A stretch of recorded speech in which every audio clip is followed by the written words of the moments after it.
നമസ്കാരം. തുടർഭരണവും അതിനേക്കാൾ മികച്ച PR വർക്കും കാഴ്ചവെച്ചുകൊണ്ട് കത്തിക്കയറിക്കൊണ്ടിരുന്ന പിണറായിക്കും കൂട്ടർക്കും കിട്ടിയ നല്ല ഉശിരനടിയായിരുന്നു തദ്ദേശ തിരഞ്ഞെടുപ്പ് ഫലം. ഇനി അരയും തലയും മുറുക്കി വിയർത്ത് പണിയെടുത്തില്ലെങ്കിൽ അധികാരം കയ്യിൽ നിന്ന് പോകുമെന്ന് മാത്രമല്ല, നാണം കെട്ട് പടിയിറങ്ങേണ്ടി വരും സഖാക്കൾക്ക്. അത് മാത്രമല്ല, ഒരിക്കലും താമര കേരളത്തിൽ വിരിയിക്കില്ല എന്ന് ഊറ്റം കൊണ്ട നേതാക്കന്മാരുടെ ഒക്കെ മൂക്കിൻ തുമ്പിൽ തലസ്ഥാനത്തെ കോർപ്പറേഷൻ തന്നെ പിടിച്ചടക്കിക്കൊണ്ട് BJP സിംഹാസനം സ്വന്തമാക്കിയപ്പോൾ ചുവപ്പുകോട്ടയുടെ ഭിത്തികൾക്കൊക്കെ ഇളക്കം സംഭവിച്ചു കഴിഞ്ഞു. അതുകൊണ്ട് തന്നെ നിയമസഭാ തിരഞ്ഞെടുപ്പ് ഇനി നിർണായകമാണ് ഭരണപക്ഷത്തിൽ. തലസ്ഥാനം BJP കൊണ്ടുപോയതിന്റെ നാണക്കേട് മാറ്റാൻ തലസ്ഥാനത്ത് നിയമസഭാ തിരഞ്ഞെടുപ്പിൽ പ്രമുഖ മുഖങ്ങളാണ് അണിനിരക്കാൻ പോകുന്നത്. തദ്ദേശ തിരഞ്ഞെടുപ്പ് ഫലം പുറത്തു വന്നതിനു പിന്നാലെ വീണ്ടും ചർച്ചയായിരിക്കുകയാണ് നേമം നിയമസഭാ മണ്ഡലം. തദ്ദേശ തിരഞ്ഞെടുപ്പിന്റെ ഫലത്തിന്റെ അടിസ്ഥാനത്തിൽ BJPക്ക് നേമം മണ്ഡലത്തിൽ 7000-ലധികം വോട്ടിന്റെ ലീഡുണ്ട് എന്നതാണ് നേമത്തെ വീണ്ടും ചർച്ചകളിലേക്ക് എത്തിച്ചിരിക്കുന്നത്. BJP സംസ്ഥാന അധ്യക്ഷൻ രാജീവ് ചന്ദ്രശേഖർ താൻ നേമത്ത് മത്സരിക്കുമെന്ന് പ്രഖ്യാപിച്ചതും രാഷ്ട്രീയ കൗതുകത്തിന് വഴിതെളിച്ചിരുന്നു. സിറ്റിംഗ് MLAയും വിദ്യാഭ്യാസ മന്ത്രിയുമായ V ശിവൻകുട്ടി തന്നെ നിയമം നിലനിർത്താൻ ഇറങ്ങുമെന്ന് CPIM തിരുവനന്തപുരം ജില്ലാ സെക്രട്ടറി VV ജോയുടെ പ്രതികരണം 2026 നിയമം ശക്തമായ രാഷ്ട്രീയ മത്സരത്തിന്റെ തട്ടകമാകുമെന്ന സൂചനയാണ് നൽകുന്നത്. ശിവൻകുട്ടിക്ക് മത്സരിക്കാൻ തടസ്സങ്ങളില്ല എന്നും തുടർച്ചയായി 2 ടേം പൂർത്തിയാക്കിയാൽ മാത്രമേ മത്സര രംഗത്തു നിന്നും മാറേണ്ടതുള്ളൂ എന്നുമാണ് V ജോയി വ്യക്തമാക്കിയത്. നേമത്തെ ശിവൻകുട്ടിക്ക് നല്ല സ്വാധീനമുണ്ടെന്നും V ജോയി കൂട്ടിച്ചേർത്തിരുന്നു. തദ്ദേശ തിരഞ്ഞെടുപ്പിലെ വോട്ടടിസ്ഥാനത്തിൽ 7913 വോട്ടിന്റെ ലീഡാണ് നേമം മണ്ഡലത്തിൽ NDAക്കുള്ളത്.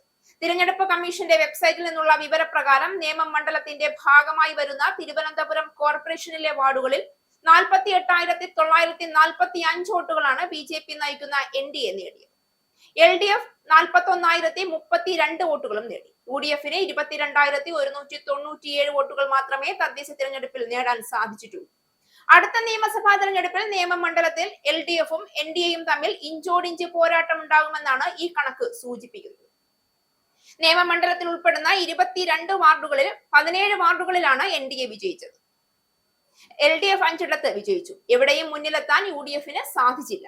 ഈ പശ്ചാത്തലത്തിലാണ് നേമത്ത് മത്സരിക്കുമെന്ന BJPയുടെ സംസ്ഥാന അധ്യക്ഷൻ രാജീവ് ചന്ദ്രശേഖറിന്റെ പ്രസ്താവനയും എതിർക്കാൻ V ശിവൻകുട്ടി തന്നെ രംഗത്ത് വരുമെന്ന CPIM ജില്ലാ സെക്രട്ടറിയുടെ സൂചനയും ശ്രദ്ധേയമാകുന്നത്. 2026 നിയമസഭാ തെരഞ്ഞെടുപ്പിന് ചുരുങ്ങിയ മാസങ്ങൾ മാത്രം ശേഷിക്കെ നേമത്തെ തിരഞ്ഞെടുപ്പ് ചർച്ചകൾ കൂടിയാണ് ഇതോടെ ചൂടുപിടിച്ചിരിക്കുന്നത്. 2021 നിയമസഭാ തെരഞ്ഞെടുപ്പിൽ നേമത്തെ BJPയുടെ അക്കൗണ്ട് പൂട്ടിച്ചു എന്നത് രാഷ്ട്രീയ നേട്ടമായാണ് CPIM ഉയർത്തിക്കാട്ടിച്ചത്. 2016 നിയമസഭാ തെരഞ്ഞെടുപ്പിൽ O രാജഗോപാൽ നേമത്ത് നിന്ന് വിജയിച്ചത് BJPയെ സംബന്ധിച്ച് ചരിത്ര നേട്ടമായിരുന്നു. 8671 വോട്ടിന്റെ ഭൂരിപക്ഷത്തിനായിരുന്നു അന്ന് O രാജഗോപാൽ V ശിവൻകുട്ടിയെ പരാജയപ്പെടുത്തിയത്. O രാജഗോപാൽ 6,78,134 വോട്ട് നേടിയപ്പോൾ രണ്ടാമതെത്തിയ V ശിവൻകുട്ടിക്ക് 59,142 വോട്ടുകൾ മാത്രമാണ് അന്ന് ലഭിച്ചത്. UDFനെതിരായി മത്സരിച്ച JDU സ്ഥാനാർത്ഥി V സുരേന്ദ്രൻ പിള്ളയ്ക്ക് ലഭിച്ചത് 13,860 വോട്ടായിരുന്നു. 2011 UDFന് ലഭിച്ച 20,248 വോട്ടായിരുന്നു. 2016 13,860 വോട്ടായി കുറഞ്ഞത്. BJP വിജയത്തിൽ ഈ വോട്ട് ചോർച്ച നിർണായകമായതായി അന്ന് വിശകലനങ്ങൾ ഉണ്ടായി.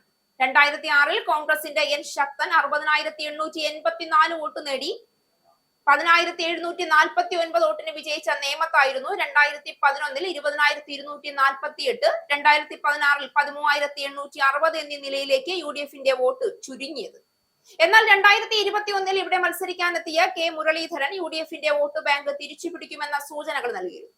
LDFനും NDAക്കും പിന്നിൽ മൂന്നാമതായിരുന്നെങ്കിലും 36,524 വോട്ടുകൾ നേടാൻ K മുരളീധരന് സാധിച്ചു. 2024 ലോക്സഭാ തെരഞ്ഞെടുപ്പിൽ നേമം മണ്ഡലത്തിൽ BJP സ്ഥാനാർത്ഥിയായിരുന്ന രാജീവ് ചന്ദ്രശേഖർ വലിയ മുന്നേറ്റം നടത്തിയിരുന്നു. 61,227 വോട്ടാണ് 2024 ഇവിടെ രാജീവ് ചന്ദ്രശേഖർ പിടിച്ചത്. രണ്ടാമതെത്തിയ കോൺഗ്രസിന്റെ ശശി തരൂരിന് 39,101 വോട്ട് മാത്രമാണ് നേടാൻ സാധിച്ചത്. LDF സ്ഥാനാർത്ഥിയായിരുന്ന പന്ന്യൻ രവീന്ദ്രൻ ലഭിച്ചത് 33,322 വോട്ടായിരുന്നു. കഴിഞ്ഞ ലോക്സഭാ തെരഞ്ഞെടുപ്പിൽ നേമം നിയമസഭാ മണ്ഡലത്തിൽ നിന്ന് ലഭിച്ച 22,126 വോട്ടിന്റെ ലീഡാണ് 2026 നേമത്ത് കണ്ണുവെക്കാൻ രാജീവ് ചന്ദ്രശേഖറിനെ പ്രേരിപ്പിക്കുന്നതെന്നാണ് വിലയിരുത്തൽ. 2019 ലോക്സഭാ തെരഞ്ഞെടുപ്പിലും നേമം BJPക്ക് ലീഡ് നൽകിയിരുന്നു. BJP സ്ഥാനാർത്ഥിയായിരുന്ന കുമ്മനം രാജശേഖരൻ 58,513 വോട്ടാണ് അന്ന് നേടിയത്. കോൺഗ്രസിന്റെ ശശി തരൂരിന് 46,472 വോട്ട്. LDFന്റെ സി ദിവാകരന് 33,921 വോട്ടുമാണ് 2019 നേടാൻ സാധിച്ചത്. ശിവൻകുട്ടി സഖാവ് വിചാരിച്ചാൽ രാഷ്ട്രീയവും ബിസിനസ്സും അമ്മാനമാടുന്ന തിരുവനന്തപുരത്ത് ചരിത്രം മാറ്റി എഴുതിയ രാജീവിനെ തകർക്കാൻ കഴിയുമോ എന്ന് പക്ഷേ ഇനി കണ്ടറിയണം.